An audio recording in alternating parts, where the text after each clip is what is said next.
I hope I can get this all in one 10-minute video. If not, this is going to be a two-part video, but I need to talk to the Democratic voters of the state of Tennessee. If you're not a Democratic voter in the state of Tennessee, please stick around and watch this, because I think that this is a problem. I do a show on YouTube, a live event every Monday night in which I have a guest on. Recently, I had Victoria Broadick, the woman who was the Democratic nominee in the 4th Congressional District of Tennessee, the last election, and lost to longtime incumbent DeJarlis. I don't know how to say his last name. Excuse me. And she's running again. She has an opponent in the Democratic primary this time around by the name of Jacob Anders.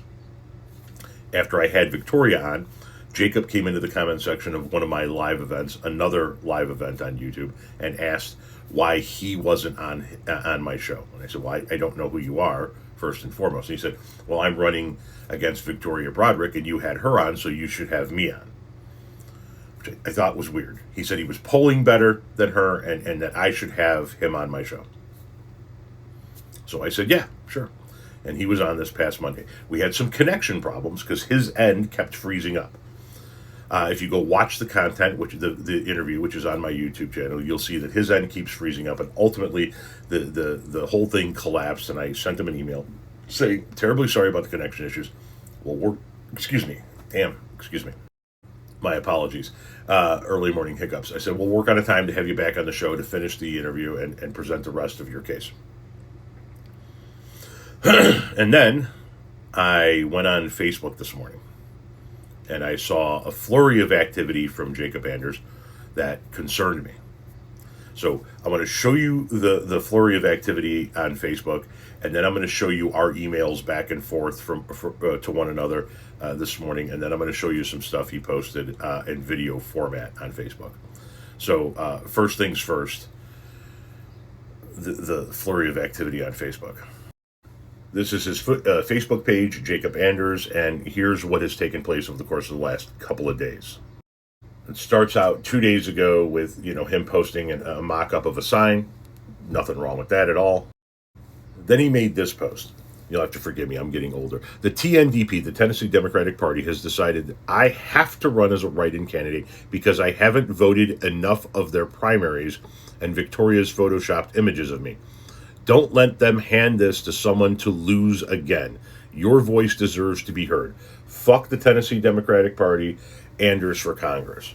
I don't know what this photoshopped image is. I'm trying to find it now, and I don't know why the Tennessee Democratic Party told him that he can't be on the ballot, but something has happened that he can't be on it.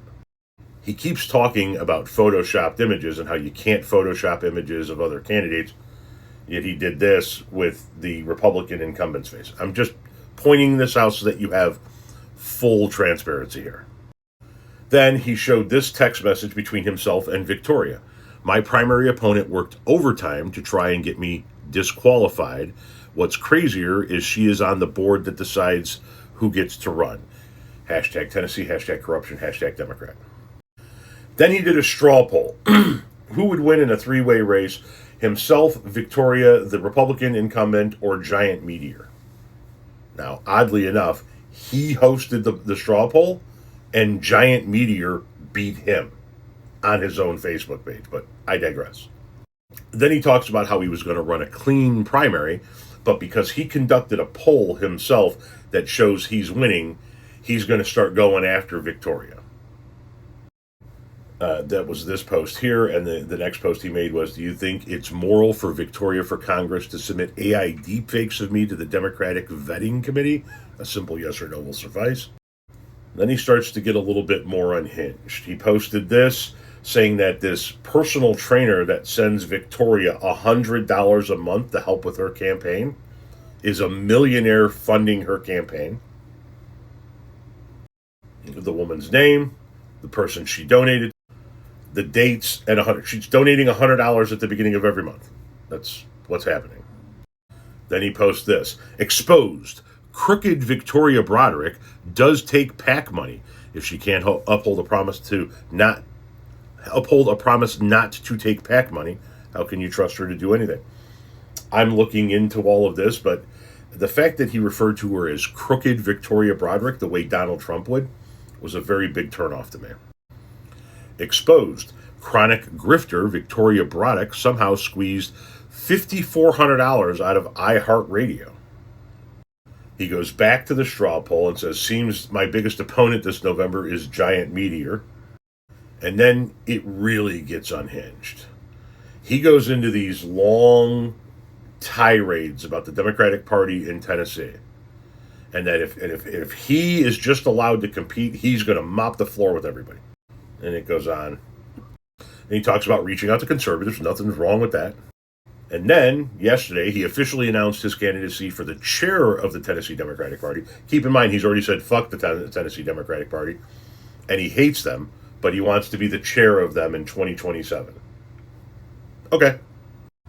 Then he posts the interview I did with him. Then he talks about Trump hating black people, which is true. Then he posts, Tennessee Democratic Party, you are due in court to face me, military veteran Elizabeth Stevens, Brenda Woods, Susan Whitlow, among many others this April. I told you taking me off the ballot would cause a Democratic civil war. I warned you 7 times. My supporters warned you with hundreds of emails. The corruption of Rachel Campbell and crooked Victoria Broadick is getting exposed. Resign. Then he posts the interview a second time. Then he posts the results of the poll he ran, not the straw poll. He conducted a poll where he came out on top. Then he does this thing to be advised, the Democratic Party to be advised, they're on formal notice and yada, yada, yada. And it goes on and on and on and on and on. And then he does it again. And then there's this proclamation of the reconstitution of the Tennessee Democratic Party that he declared, he proclaimed. And he does all this, whereas and whereas and whereas. Then it goes down here, the dissolution of the corrupt bylaws of the Democratic Party in Tennessee. And then he posts this link, something.